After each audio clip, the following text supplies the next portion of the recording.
여러분 안녕하십니까? 오늘의 미국 강혜신입니다. 오늘부터는 제가 미국 대통령 선거에 대해서 선거의 여러 가지 방식이라고 할까요? 그리고 이제 중간중간 선거에서 어떠한 터닝 포인트 같은 것이 있는데 그런 것을 전해드리겠습니다. 그래서 이 타이틀 자체는 2020 미국 대선, 오늘 첫 번째 시간입니다. 오늘은 여러분들께 미국 대통령 선거는 어떻게 치러지고 그 스케줄하며 대통령 후보가 될 수 있는 사람들, 또 유권자들은 어떻고, 또 11월 3일까지 여러분들께서 어떤 형태로 미국 대선을 지켜보시면 되겠다는 간단한 정리를 해드리겠습니다. 우선 기본적으로 11월 3일은 뭐 날짜를 11월 3일로 정한 것이 아니라 미국이 항상 4년마다 한 번씩 치러지는 대선을 11월의 첫 번째 화요일로 합니다. 그래서 올해는 11월 3일이 됐고요. 그리고 이 4년마다 한 번씩 치러지는 대통령 선거 때 꼭 대통령 선거만 치르는 것은 아니고 연방 상원의원, 하원의원, 주지사, 그리고 지역별로 굉장히 많은 선거들이 치러집니다. 캘리포니아 지역 같은 경우는 이제 캘리포니아가 있고 LA 카운티가 있고 오렌지 카운티가 있고 또 오렌지 카운티에 City of Orange라는 오렌지시, 로스앤젤레스시 이런 식으로 미국 각 지역에서 그 지역에 맞는 로컬 선거까지 다 치러지지만 올해는 세계에서 정말로 이 트럼프 대통령이 재선될 것인가 아니면 민주당에서 새로운 대통령이 나올 것인가 여기에 포커스를 맞추고 있기 때문에 어느 해보다도 재선이 굉장히 관심이 가는 해이고요. 그리고 올해는 참고로 말씀드리면 연방 상원 의원은 이제 3분의 1씩 선거가 있을 때마다 뽑습니다. 올해는 34명으로 알고 있고요. 그리고 하원 의원은 2년마다 중간 선거일 때도 다시 뽑고 이렇게 대통령 선거가 있는 총선 때도 다시 뽑습니다. 주지사는 미국의 50개 주 가운데서 11개 주에서 이번에 주지사를 뽑고요. 그리고 말씀드린 것처럼 여러분들께서 가장 관심이 있으신 그 부분은 대통령 선거이기 때문에요. 자, 그래서 이번이 59번째 대통령 선거가 있는 해입니다. 물론 트럼프 대통령이 45대 대통령이지만 미국 대통령 가운데서 재선을 한 대통령이 많기 때문에 59번째가 되고 그리고 미국의 대통령 자격은 35살 이상 미국에서 태어나야지 되고요. 그렇기 때문에 지난번에 버락 오바마 대통령이 하와이에서 태어났는데도 트럼프 대통령이 시작을 해서 그 사람 미국에서 태어나지 않았다, 대통령 무효야, 이런 얘기를 많이 했었잖아요. 미국에서 태어난 35살 이상, 남자, 여자 상관없고요. 그리고 종교 같은 것도 전혀 상관없지만 한때 미국이 카톨릭 대통령을 받아들이기까지 오랜 세월이 걸려서 존 F 케네디 전 대통령이 첫 번째 카톨릭 대통령이었고 그 뒤에 이제 로널드 레이건이 다시 이제 카톨릭 대통령이 됐습니다. 그리고 미국에서 14년 이상을 살아야지만 미국 대통령이 될 수 있고요. 왜냐하면 미국에서 태어났기는 했지만 미국이 속지주의이기 때문에 미국에서 태어났는데 다른 나라에 가서 계속 살 수도 있잖아요. 그런 사람은 대통령 될 자격이 없고요. 그리고 2번 이상은 할 수가 없습니다. 지미 카터 전 대통령 같은 경우는 한 번 했잖아요. 그런데 지미 카터 전 대통령이 지금 95살이기 때문에 저는 다시 할 수 있는 기회가 있긴 하지만 지금은 걷기도 힘들어요. 이렇게 얘기를 했고요. 자, 그래서 이제 2017년도 8월 달까지만 하더라도 미국에서 섀도우 캠페인이라고 해서요. 2017년이면 2016년도에 선거가 있었고 트럼프 대통령에 대해서 공화당이 안심을 하지 못했던 때였거든요.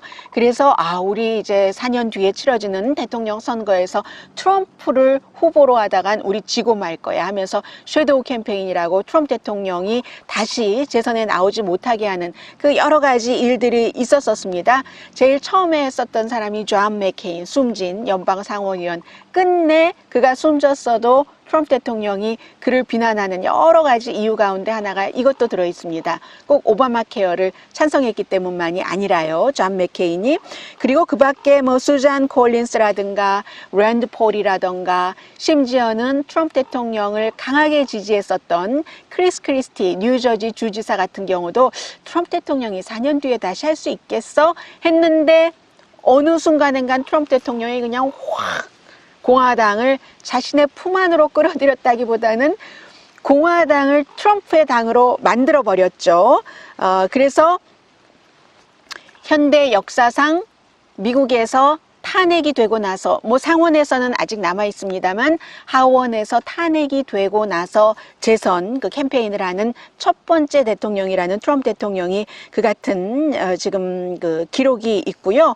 뭐 많은 사람들이 트럼프 대통령 주변 사람들 가운데서 에이 재선에 안 나갈 거야. 어차피 처음에도 원했었던 건 아니잖아. 인기를 딱 누려서 대통령 후보였다는 것으로 여러 가지 뭐 사업을 하기 위해서 나갔어. 이렇게 얘기했는데 지금은 트럼프 대통령 아주 그 절대절명의 그런 일이죠. 대통령 선거에 나가게 되고 그리고 올해 1월 25일이 돼서야 공화당도 공식적으로 이제 트럼프 대통령을 이제 비공식적으로 공식적으로는 아니고요. 지지를 했고 트럼프 대통령은요. 2017년 1월 달에 취임식 했잖아요. 그 취임식 한 날, 그날 저녁에 바로 이제 재선 등록을 아무튼 했었습니다. 그리고 지금 이제 민주당 예비선거 후보들 다음 주에 일주일 남았어요. 아이오와주에서 처음으로 예비선거 격인 코커스가 치러지는데 그리고 이제 공화당이 이제 트럼프 대통령이고 다른 후보들도 2명 있는데요. 원래 3명이었는데 한 사람은 도중에 사퇴를 했고 별로 신경 안 쓰셔도 되고요. 다른 당의 후보들도 별로 신경 안 쓰셔도 됩니다. 왜냐하면 지난번 2016년 선거에서는 다른 제3당의 후보가 6%나 가져갔기 때문에 이게 그 큰 영향을 미쳤지만 이번에는 사람들이 내 표가 죽은 표 되는 걸 원치 않아 하기 때문에 제3당의 후보도 이번에는 별로 신경 쓰지 않아도 되고요. 오로지 지금 민주당에서 대통령이 나오느냐 트럼프 대통령이 나오느냐 이런 것입니다. 이게 이제 다음 주부터 시작이 되기 때문에 제가 오늘 여러분들께 이렇게 말씀을 드리는 거고요. 미국의 유권자가 전체적인 인구가 뭐 3억 2천만 명에서 3억 4천만 명 가운데 2,240만 명 정도 되거든요. 유권자 자체는 18살 이상이어야지 되니까. 그리고 이번에 선거가 그 어느 때보다도 인종적으로 굉장히 다양하고요. 뭐 백인이 아닌 사람들이 굉장히 많아요. 백인이 그 유권자의 3분의 1 정도, 백인 아닌 유권자가 전체 유권자의 3분의 1이나 되기 때문에 그리고 젊은 사람도 어느 때보다 많고요. 2016년도에는 미국인 30% 정도가 투표를 할 수 있는데도 투표를 하지 않았습니다. 그런데 이번에는 공화당도 그렇고 민주당도 그렇고 굉장히 열심히 투표장에 나가서 투표를 할 겁니다. 공화당에서는 트럼프 대통령을 재선시켜야지, 민주당에서는 트럼프를 어떻게 더 4년을 내버려 둔다는 거자 해서 투표율이 굉장히 높을 것 같고요. 그런데 이제 2016년 이후에 변화가 있다고 하면은 뭐 아프리칸 아메리칸, 히스패닉, 아시아계, 소수인종, 또 대학을 졸업한 백인 유권자들이 늘어났기 때문에 제가 지금 말씀드린 이 그룹은 트럼프 대통령이 되길 원치 않는 그룹입니다. 그래서 그렇게 보면 민주당이 유리한가? 이렇게 생각할 수도 있는데요. 그러나 지금 전문가들은 게리맨더링이라는 선거구 때문에 선거구가 굉장히 공화당에 유리하게 되어 있습니다. 그래서 꼭 민주당의 선거가 유리하지만은 않다 이런 얘기를 하고 있고요. 그리고 네, 이제 중요한 부분을 말씀을 드리겠습니다. 지금 미국에서 다음 주부터 코커스가 됐건 예비선거가 됐건 어쨌든 그 당의 후보를 뽑는 선거가 시작이 되는데 아이오와주에서 제일 먼저 시작이 되고요. 아이오와주는 이제 코커스입니다. 코커스와 예비선거와의 차이점은 예비선거는 본선거와 똑같이 그 사람들이 직접 정해진 날에 나가서 투표장에 가서 정해진 시간에 투표를 하는 겁니다. 그리고 예비선거는 거의 모든 주에서 본선거와 마찬가지로 간접선거예요. 미국이 물론 후보들이 다 나가서 어떤 그 사람 후보의 이름을 투표를 하긴 하지만 주마다 선거인단이 있어서 그 선거인단이 한 투표에게 투표를 하게 되는 거고요. 예비선거도 대부분의 주에서는 내가 누구를 뽑기는 하지만 결국은 그 대의원들이 한 사람에게 주는, 복잡하니까 그런 것까지는 예비선거에서의 간접선거까지는 여러분들께서 생각하지 않으셔도 되고요. 그리고 공화당에서도 대부분의 주에서 예비선거가 있습니다. 그런데 알래스카라든가 위스콘신, 조지아, 지금 말씀드리는 것만 보더라도 대체적으로 보수적인 공화당 성향의 주죠. 애리조나, 이런 주, 사우스캐롤라이나 등에서는 예비선거를 취소했습니다. 트럼프 대통령에게 유리하게 그냥 편하게 하려고. 그런데 그렇다고 이 같은 주에서 이게 뭐 불법이라던가 아니면 그 좀 부당하다던가 그런 건 아닙니다. 과거에 또 다른 주들에서는 부시 대통령, 공화당, 그에게 힘을 실어주기 위해서 예비선거 안 했던 적도 있고, 그리고 오바마 대통령에게 힘을 실어주기 위해서 민주당 가운데서도 예비선거 스킵했었던 그런 주도 있습니다. 물론 지금 공화당에서 2명의 후보, 예비선거에 나가는 후보들이 있어요. 이 사람들은 주에 그러한 결정을 반대를 하고 있지만 별로 힘 발휘하지 못할 겁니다. 그래서 다음 주에 제일 먼저 2월 3일에 시작이 되는 그날 하루에 끝나죠. 저녁에 시작해서 별로 인구도 많지 않고 당원들이 쭉 모여서 계속 토론을 하는 겁니다. 코커스와 제가 예비선거의 차이점을 말씀드리는 거예요. 코커스는 당원들이 이 후보는 이래서 좋고 저 후보는 저래서 좋고 토론을 하고 또 하다가 사람들이 이렇게 와서 보고 마음을 바꾸는 사람도 있어요. 특히 아이오와주 사람들이 마음을 많이 바꾸고요. 그러는 경우도 있고, 그게 이제 그 코커스와 예비선거가 다른 겁니다. 코커스는 토론을 하면서 그날 정하고, 예비선거는 마음 딱 먹고 있다가 아니면 뭐 투표장에 가서 마음이 바뀔 수는 있지만 투표 용지로 투표를 하는 그런 것들이 다릅니다. 그래서 아이오와주에서 코커스가 치러지고 나서 그 다음이 이제 2월 11일에 뉴햄프셔에서 예비선거가 치러지거든요. 뉴햄프셔에서 2월 11일에 예비선거가 치러지기 며칠 전인 2월 7일에 이제 마침 또 뉴햄프셔에서 민주당 예비선거 후보들의 토론회가 있고요. 그렇게 해서 이제 이 두 주에서 코커스와 예비선거 둘 다 이제 예비선거 격인데, 이게 왜 중요하냐면 지금까지 여러분들 이제 앞으로도 굉장히 많이 들으실 겁니다. 정치 전문가들이 이제 아이오와주에서 뭐 과거에 뭐 못 이기고는 당선된 사람이 없다느니, 누구는 아이오와에서는 졌지만 뉴햄프셔에서 만회해서 됐다느니, 이런 여러 가지 기록들을 얘기를 하지만 기록이라는 것은 언제든지 바뀔 수도 있고 이번에 또 이변이 일어날 수도 있기 때문에, 다만 또 과거나 지금이나 똑같은 것은 아이오와라든가 또 뉴햄프셔에서 뭔가 기선을 잡으면 그때부터 이 사람 가능성 있네 하면서 돈도 모이고 사람들의 이제 내가 저 사람에게 투표를 해야 되겠어 하는 그런 것도 모이고 자원봉사자들도 모이고 한다는 점에서 누가 뭐라고 하더라도 아이오와주와 뉴햄프셔의 코커스와 예비선거는 굉장히 중요하다라고 말씀을 드리겠고요. 그리고 정말 중요한 것은 슈퍼 튜스데이. 왜 슈퍼 튜스데이라고 부르냐면 3월 3일인데 이 대의원들이 가장 많은 겁니다. 선거를 치르는데 예비선거예요. 이때는 민주당에서는 거의 모든 대의원의 40%를 뽑고, 앞서 말씀드린 것처럼 예비선거는 직접 선거가 아니라 결국은 대의원 뽑는 거예요. 누구 이름을 찍는다 하더라도. 민주당은 대의원의 30%가 이날 걸려 있고, 공화당은 민주당이 40%, 공화당이 30%가 걸려 있습니다. 왜냐하면 선거인단 수가 많은 주들이 3월 3일에 선거를 치르기 때문이에요. 그런데 미국에서 선거인단 수가 제일 많은 주가 바로 제가 지금 말씀드리고 있는 캘리포니아 주입니다.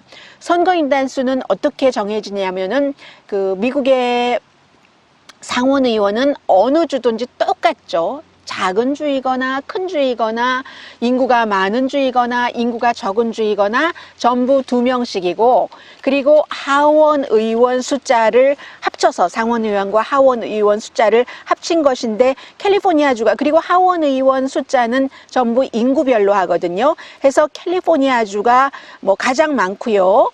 그 다음이 이제 뭐 텍사스, 일리노이와 대의원 숫자를 말씀드리는 겁니다. 뉴욕주가 29, 뭐 이렇게 되거든요. 해서 뭐 궁금하신 분들이 계실 테니까 말씀을 드리자면, 선거인단 수가 가장 많은 주가 캘리포니아주가 55명, 연방 하원의원과 연방 상원의원을 합친 숫자입니다. 텍사스주가 38명, 일리노이와 뉴욕주가 29명, 그 밖에, 아니죠. 일리노이는 20명이고, 플로리다주와 뉴욕주가 29명, 펜실베니아도 일리노이와 마찬가지로 20명. 그래서 이제 가장 이 선거인단표가 많은 이 6개 주를 포함해서 이제 굉장히 많은 그 주가 3월 3일에 알라바마,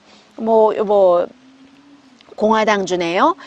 그리고 알칸소, 캘리포니아, 콜로라도, 조지아, 매사추세츠, 미네소타, 노스캐롤라이나, 오클라호마, 테네시, 텍사스, 버먼트, 버지니아주 해서 3월 3일 슈퍼 튜스데이, 이날이면은 말씀드린 것처럼 그 민주당의 40%, 공화당의 30%이기 때문에 대체적으로 지금 어느 그 후보가 이길 수 있겠다 하는 것이 정해진다고 볼 수 있는 것이고요. 해서 3월 3일이 굉장히 중요하다 라고 말씀을 드립니다.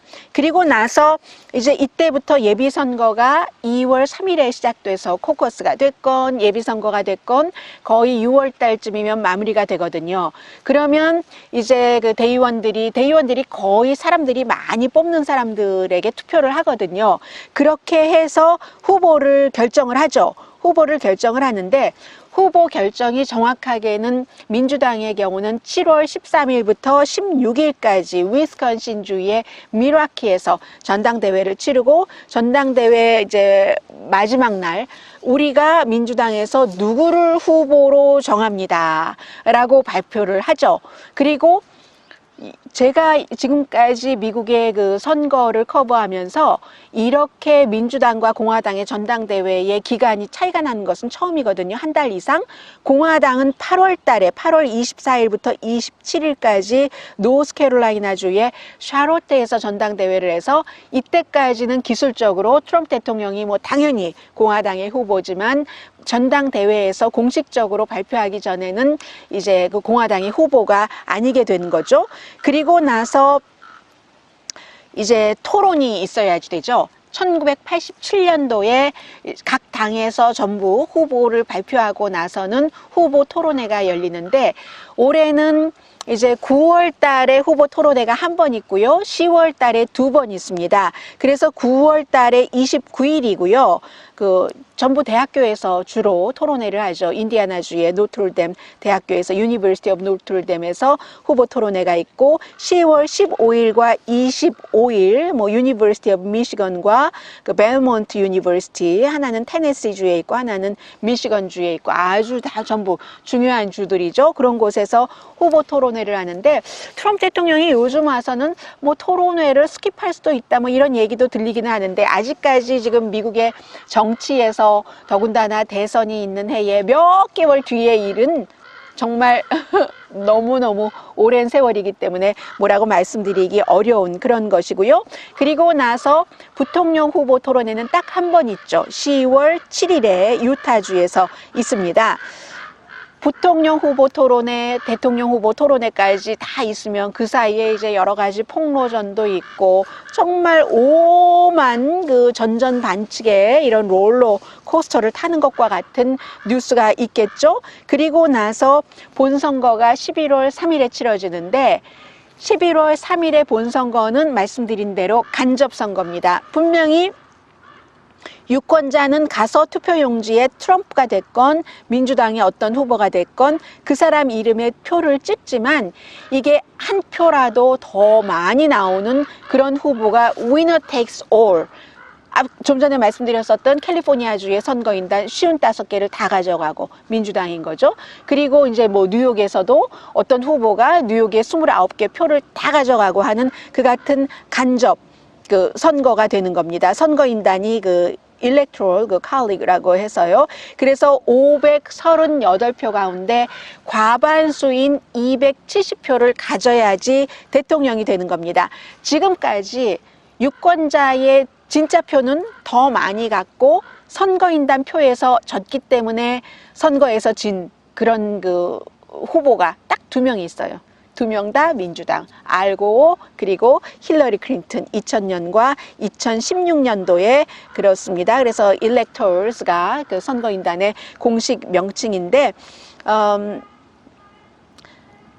지금 굉장히 중요하죠. 제가 이 문제에 대해서는 다음에 다시 말씀을 드리겠습니다만은 레드 스테이트가 있고 미국에서 항상 레드 스테이트가 있고 항상 블루 스테이트가 있고 이변이 없는 한 뭐 예를 들어 아이다호, 알래스카 뭐 이런 많은 그 남부 더군다나 아이러니한 게 남부에서 예전에 그 노예가 있었던 그런 주에서 이상하게 바이블 벨트 이곳에서는 공화당이 다수당이고 오히려 그 같은 곳에 그 흑인들의 인권 같은 것은 민주당이 더 많이 운동을 하고 있는데 그렇고 도시가 많은 제가 지금 말씀드리고 있는 캘리포니아주라든가 뉴욕이라든가 뭐 일리노이라든가 이런 데는 블루 스테이트고 그리고 뭐 스윙 스테이트가 있죠. 올해 분명한 스윙 스테이트는 오하이오주, 플로리다주, 또 애리조나, 펜실베니아, 위스콘신 같은 데도 스윙 스테이트가 될 테고 지난번에 뭐 미시건, 뭐 펜실베니아 또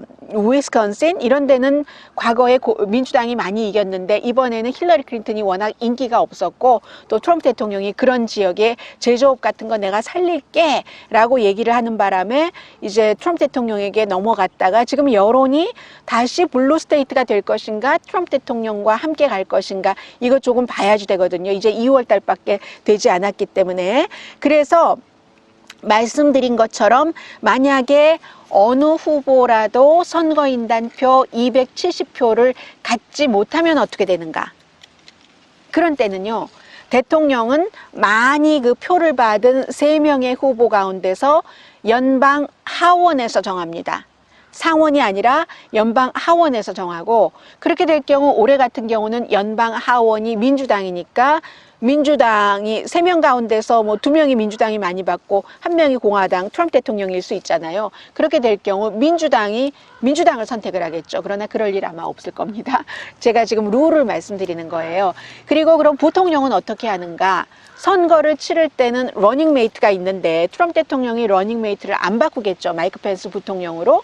그리고 이제 조 바이든이 된다던가 다른 후보가 된다던가 할 때 누군가를 러닝메이트로 할 텐데 그 같은 그 러닝메이트와 상관없이 부통령은 대통령을 하원에서 정했기 때문에 상원에서 정합니다. 이 경우에는 그 3명 후보 가운데서 하원에서 1명을 정하고 2명이 남았죠. 그 2명 가운데서 이제 그 상원에서 정하고 아주 그 드문 일이지만 1824년도에 그 퀸시 아담스가 그렇게 해서 백악관에 들어갔어요. 그 이후에는 없었습니다. 그리고 이제 당선자가 발표가 되고 나면 winner takes all 538명의 선거인단 가운데서 270명 이상을 가져서 발표가 되고 나면은 그 선서를 하는 거죠. 1월 20일에 대통령 취임 선서를 연방 대법관 앞에서 이제 워싱턴 날씨가 어떤 때는 추우면 추운 대로 따뜻하면 따뜻한 대로 선서를 하고 나서 4년에 선서하고 나서 4년 임기 시작하기 전에 쫙 그 한국도 그렇죠. 이 퍼레이드 이제 취임했다 하는 그 퍼레이드를 하고 4년의 임기가 시작이 되는 겁니다. 올해는 대통령 선거를 이제 예비 선거에서 코커스가 시작되기 전부터 여러 가지 뉴스들이 너무너무 많은데요. 제가 오늘은 2020 미국 대선 첫 번째로 주로 이제 룰을 중심으로 말씀을 드렸고요. 여러분들께서 그 알아두시면 좋을 그리고 또 미국에서 그 변치 않는 어떤 그 대선에서의 흐름 같은 것들이 있잖아요. 그런 것들을 다음번에 2번째, 3번째에서 소개를 해드리겠습니다. 제가 오늘 마이크도 처음이었고요. 바깥에서 이렇게 여러분 여러분들께 말씀드리는 것도 처음이었기 때문에 마이크도 새로운 마이크고 해서 모르겠어요. 굉장히 궁금합니다. 지금 끝내고 저도 볼 테고요.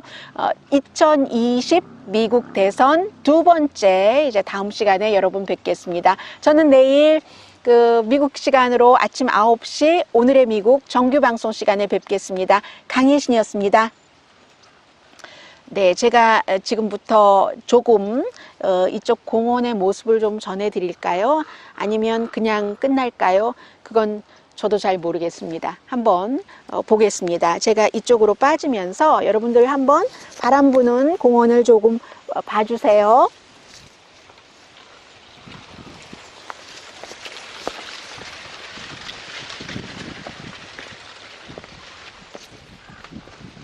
네, 제가 말만 하자면 저쪽에 햇살이 비치는데 사실은 제가 햇볕을 어떻게 조절해야 되는지도 잘 모르고 하는데 낙엽 소리는 좋네요. 이런 생각을 해봤습니다. 오늘 이렇게 여러분들께 말씀을 드리고 있지만 지금이 1월 말이고 2월, 3월, 4월, 5월을 지나면서 어떻게 이 공원의 모습이 변할까? 공원도 봄, 여름, 가을을 다 겪고 겨울이 되면 미국 선거가 치러지는데요. 네, 2020 미국 대선 두 번째 시간에 뵙겠습니다.